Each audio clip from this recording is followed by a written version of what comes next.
Good morning, everyone. It's Allison from QuiltNCode, and we are working on our hanky challenge. So today we are going to be designing our notebook cover. Not much sewing going on today, pretty much just trying to plan out and design, measure, make sure everything's going the way I want it to, and that I have enough supplies to be able to do it.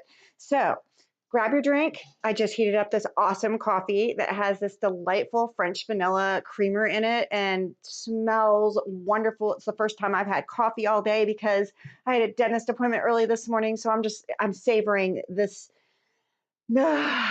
time where I can just relax, drink some coffee, and design. So here we go. So I love doing notebook covers. They are wonderful little additions to whatever notebook you have. And so if you followed me at all, you know that this is one of my go-tos. They're easy, they're quick. You can use scraps, you can use strips, you can use whatever you have available. And they're wonderful little applique projects. And so you get them done pretty quickly and you can move on, make wonderful gifts, besides the fact that everyone wants to know how you did that. And so I use notebooks constantly and like notebook covers for everything. So here we go. I am going to start with a regular notebook and show you how to get started with that. And I've also pulled out an array of napkins or hankies just to get started in what my design process is going to be here. It's one thing to put things on paper and then another to start pulling out what supplies you actually have to figure out where you're going to go with that design. So I'm going to move these over to the side for just a sec and show you what I've done here. So the first thing I did was got my notebook. Okay, this is right now, this is a notebook that is not covered. It is our FLL programming notebook, our first Lego League. So really doesn't have that much in it. So it will probably go to be next year's notebook cover or notebook. And so what I did is I love using, these things are, $1. Sometimes you can get them for 50 cents. And they're the perfect, like you can just use them for everything. I have a lot of them that have like scrap. I use them for scrap paper and designing mainly. So I am going to open this up just like that. Now, a notebook that is what are these notebooks? They are the composition notebooks. Thank you, Lanny. They are the composition notebooks. What I do is I lay it out flat. This is wonderful to be able to lay out flat. And not only that, but this one's been used kind of, because the kids will do this to it where they'll turn it inside out. And so this is laying out really, really nice and flat. You want it as flat as possible. And for this notebook, I believe I measured these as, I can tell you for sure, they are a 10 by 15 notebook. And so what I do is I cut 11 by 17. And so that gives me an inch on each side so that as that pulls up with whatever I'm doing, I have, enough to be able to shrink and get it to the size I need it. All right, so that's the first thing I do is I measure. Okay, so it doesn't matter what size notebook you have. You could have a notebook, hold on, I have little tiny ones too. Where did I put you? Okay, anyway, oh, here you are. So I have little tiny ones too. And I put notebook covers on these all the time. These are perfect size for doing a little applique. I just grabbed this one, so this one will be next for me to do a notebook cover for. And that little mini is about 7 by 10 inches when you're opening it up and making it do its thing. And so that's the first thing you want to do is just measure. And then you're going to add an inch to the top and the bottom and the sides, okay, each. Okay, so there's an inch over here on this side, this side, this side, and this side, top, bottom, yeah. Okay, so then what I did was I went ahead and I cut a piece of batting.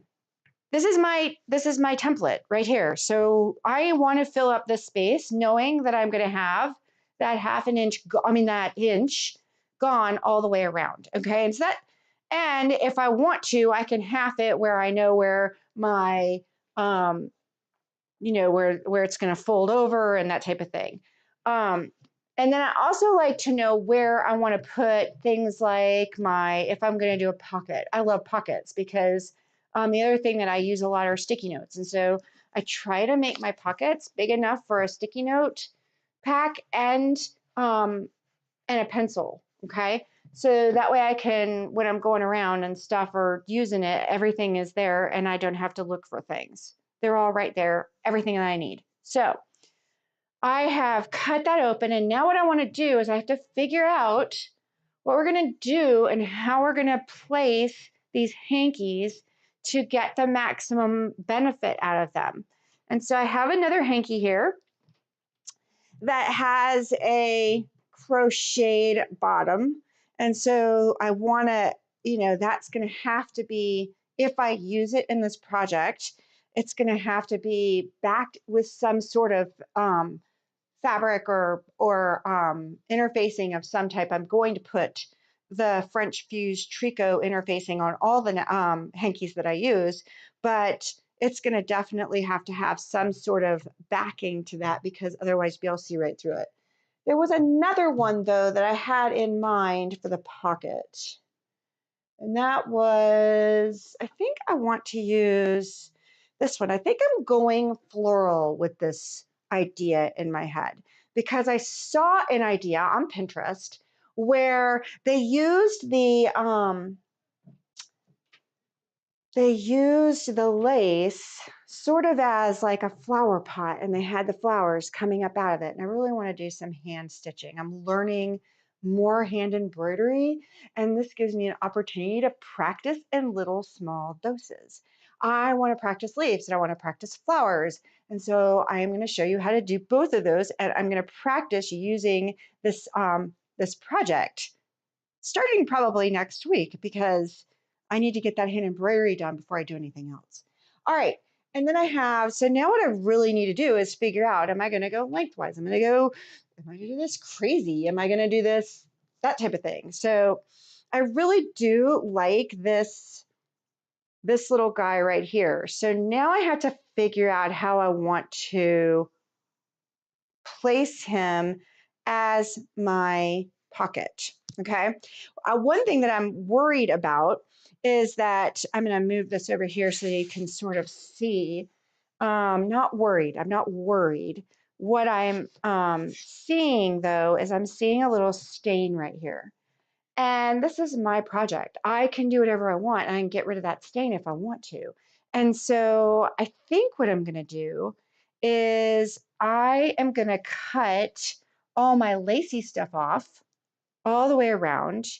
I'm going to back my flower, but then I'm also going to frame that flower so that I can do something so that my flower has a nice frame around it and becomes the pocket. So I'm 99% sure that's what I kind of want to do. And then I can use, since I'm cutting off all this, I can use that maybe as a decoration here and then on the top of the pocket. And so I'm not quite sure if you can picture it, but that's sort of where I feel like I'm going with this. I definitely think I'm going to use it here. I don't know if I'll put it on the top of the pocket yet or not. That'll just feel like how we feel it out. So go ahead. Sue Ellen says hi. Sue Ellen, I'm open to suggestions. Totally open to suggestions. Okay, so that's where I think I'm going with the pocket. I love that idea. I'm going to take that off, but I want to make sure I treat that with my tricot before I start cutting things. So tricot French fuse, if you weren't here for the last time that I fused everything, I've decided to go with, I'm going to put this up here too.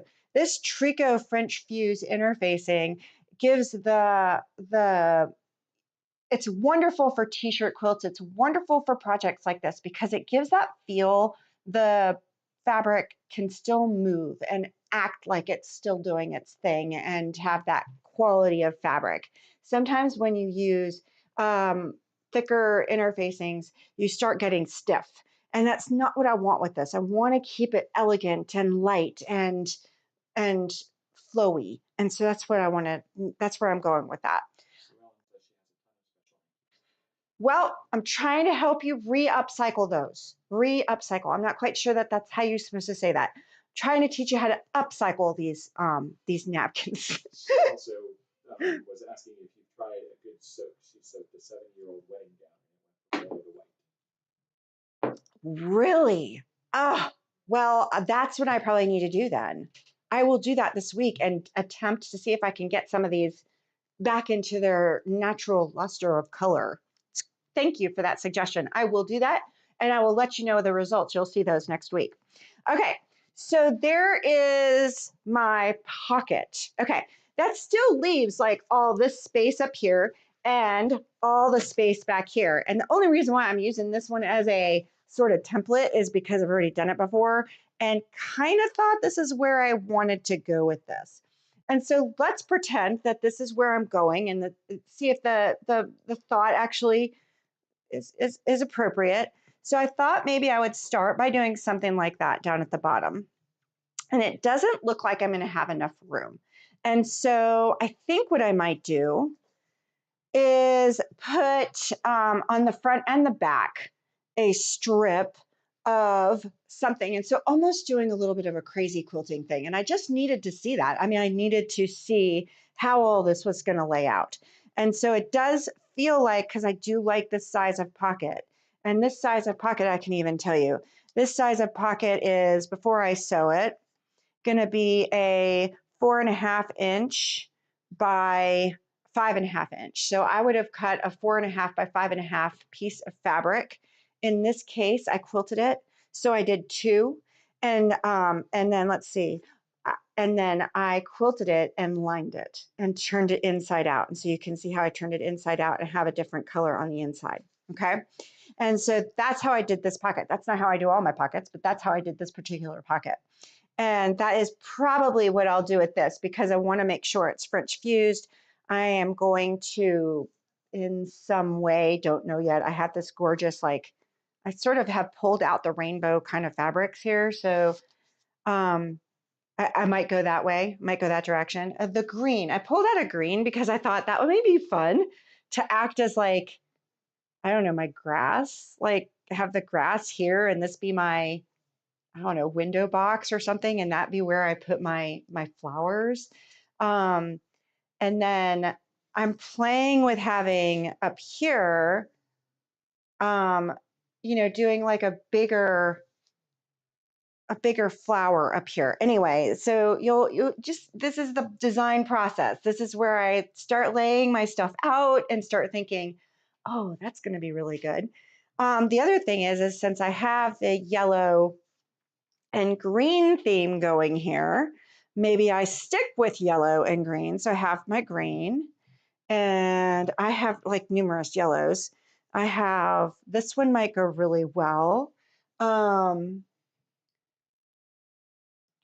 Here we go. We've got another yellow orange type of thing, another yellow orange. Well, that's got some pink in it.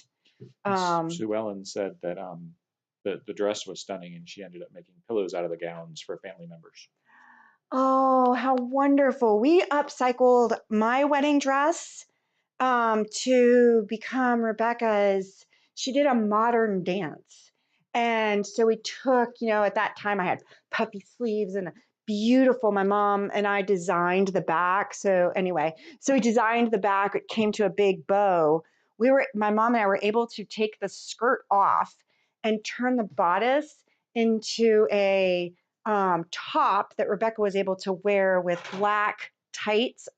Oh my gosh, it was phenomenal. I love upcycling like that. And then the bottom of the dress became Derek's, ages ago, became Derek's baptismal gown. And so I used that as, or Rebecca's. It was Rebecca's baptismal gown. So we used fabric left over, I think, from the dress at that time to make Rebecca's baptismal gown. Derek's baptismal gown. Anyway, I digress. Okay, so I love ideas like that. I love ideas like that. Okay, So here's another one that might go in here. And now I'm starting to think, okay, wait a minute. I really like the yellows. Let's see if I'm not really digging the green, but I really do like the yellows and the whites. And that's okay. I can do whatever I want. It is mine. And so I'm not liking this as much. Okay. So let's see if there's any others in here that might fit in here. All right. And nope, I think we're good. Okay. So I'm not even sure I like the pink. I think we're going, look at it. Look at that. Okay. I think this is where we're going. So now what I will do is I love this flower. And so this is going to be my focal point.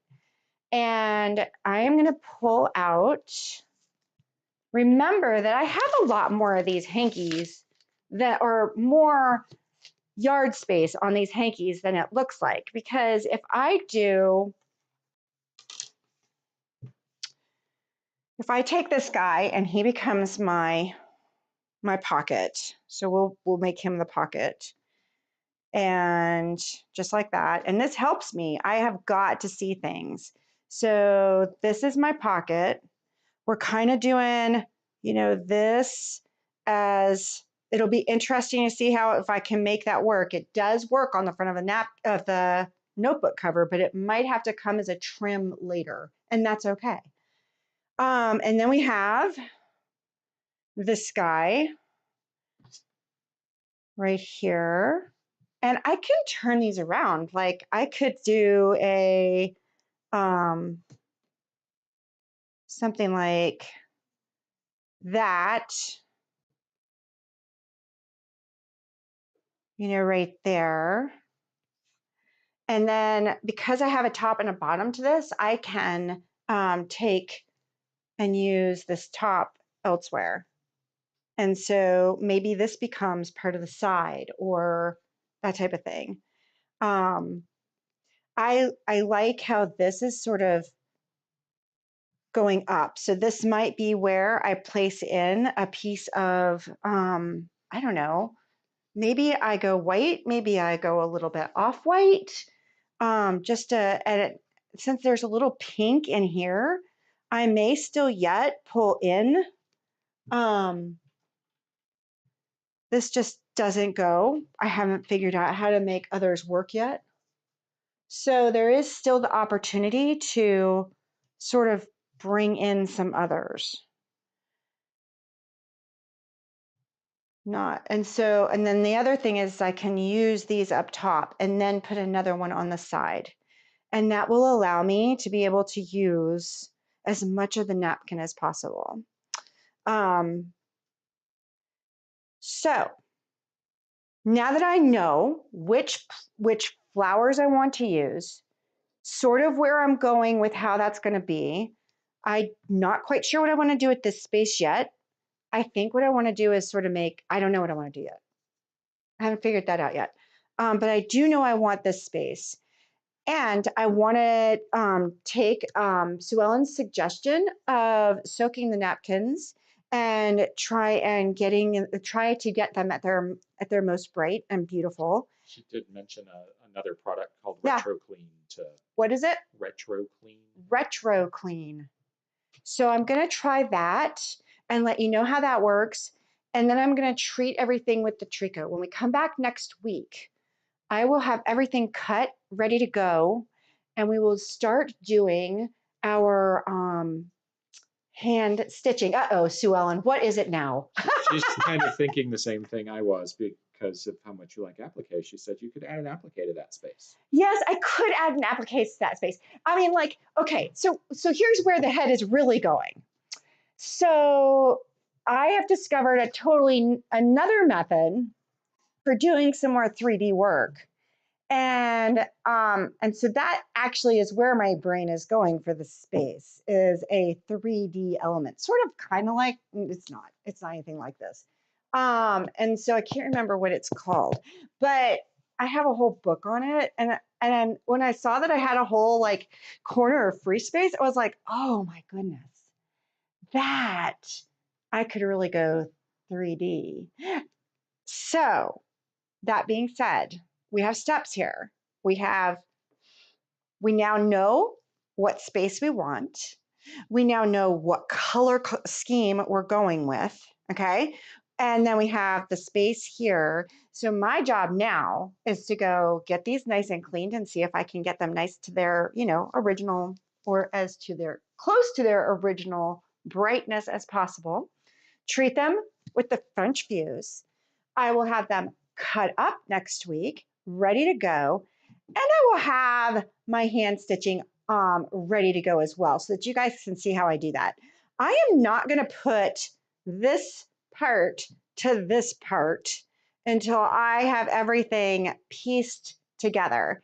And then we'll quilt it to this. This I only brought out so that I could sort of have a map to say, okay, so I know I want this. And the next thing that I'll probably do is, now that I know that I want, my pocket, and I want this, and I need another strip, I'm going to go ahead and use my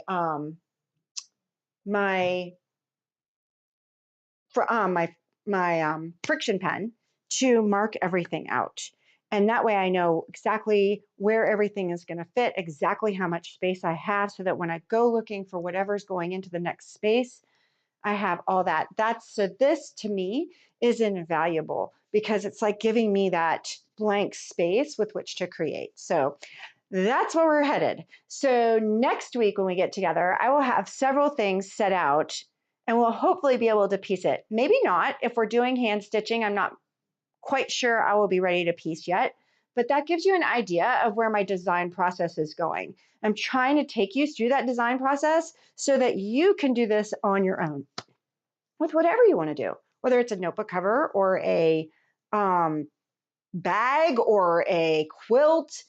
This gives you the opportunity to figure out how you can design your own items. So, all right. I think I'm done for today, because my ideas now need to settle and sit. And Sue Ellen, feel free to continue. And anyone, if you're seeing this and you have a suggestion for me, please bring it on. Send me pictures. You can always email us at info@QuiltNCode.com.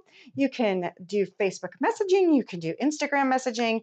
And as always, like, share, subscribe, comment, and all that other stuff you have to do with social media. And we will see you on next Monday.